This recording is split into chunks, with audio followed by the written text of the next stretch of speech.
নমস্কার বন্ধুরা, কিচেন ক্রাভিংসে আরো একটি নতুন এপিসোডে সবাইকে স্বাগত জানিয়ে আবারও হাজির হয়ে গেছি রোজকার মতন একটা নতুন রেসিপি নিয়ে। সেটা হলো খুবই মজার একটা রেসিপি, ডিমের ফ্লপি অমলেট। এটা দেখতেও খুবই সুন্দর হয় আর খেতেও খুবই লোভনীয় হয়। দেখতেই পাচ্ছ কতটা সুন্দর হয়েছে। আশা করছি রেসিপিটি সকলের ভালো লাগবে। ভালো লাগলে লাইক কমেন্ট শেয়ার করার অনুরোধ থাকলো। তাহলে দেখতে থাকো। আমি এর জন্য দুটো ডিম নিয়ে নিয়েছি।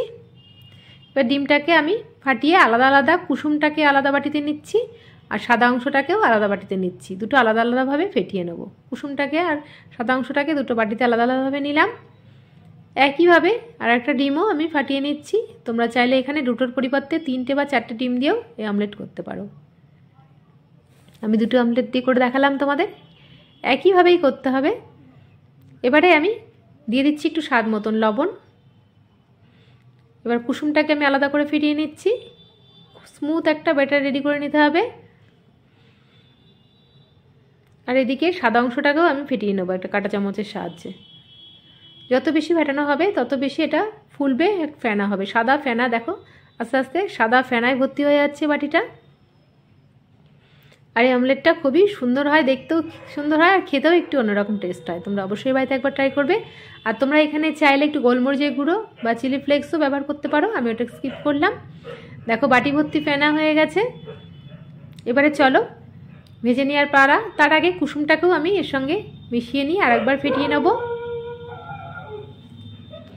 কুসুমটার সাদা অংশটাকে আরেকবার আমি ফেটিয়ে নিচ্ছি।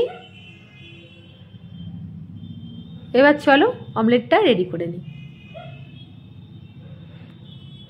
এদিকে ওভেনে আমি একটা ফ্রাই প্যান বসিয়ে দিয়েছি। প্যানটাকে একটু গরম করে নিয়ে দিয়ে দিচ্ছি একটু বাটার। বাটারটাকে একটু মেল্ট করে নিচ্ছি। তোমরা চাইলে এখানে রিফাইন অয়েলও ব্যবহার করতে পারো। এবারে আমি ব্যাটারটা দিয়ে দিচ্ছি ডিমের। এবার লো টু মিডিয়াম ফ্লেমে 5 থেকে 6 মিনিটের মধ্যে এটা রেডি হয়ে যাবে। আমি ঢাকনা দিয়ে দিচ্ছি 6 মিনিটের জন্য। ফিরে আসছি 6 মিনিট পর। এবারে দেখো একটু খুবই আলতোভাবে একটা স্প্যাচুলার সাহায্যে আমি এটাকে তুলে নিচ্ছি। খুবই সুন্দর হয় এটা, দেখতেও খুবই লোভনীয় হয়, খেতেও খুবই টেস্টি হয়। তোমরা অবশ্যই বাড়িতে একবার ট্রাই করবে। খুবই মজার একটা রেসিপি। আশা করছি রেসিপিটি সকলের ভালো লেগেছে। ভালো লাগলে লাইক কমেন্ট শেয়ার করার অনুরোধ থাকলেও পাশে থাকা বেল আইকনটি প্রেস করে সঙ্গে থাকবে নেক্সট রেসিপি দেখার জন্য। তাহলে এটাকে এবার সার্ভ করে নিই। এটা যে কোনো সসের সাথে বা টমেটো কেচাপ, যে কোনো সসের সাথে এটা খুবই ভালো লাগে। আজকের মতন এইটুকুনি। আবারও আসবো নতুন নতুন রেসিপি নিয়ে। ভালো থাকবে, সুস্থ থাকবে, সবাই সবার পাশে থাকবে। ধন্যবাদ।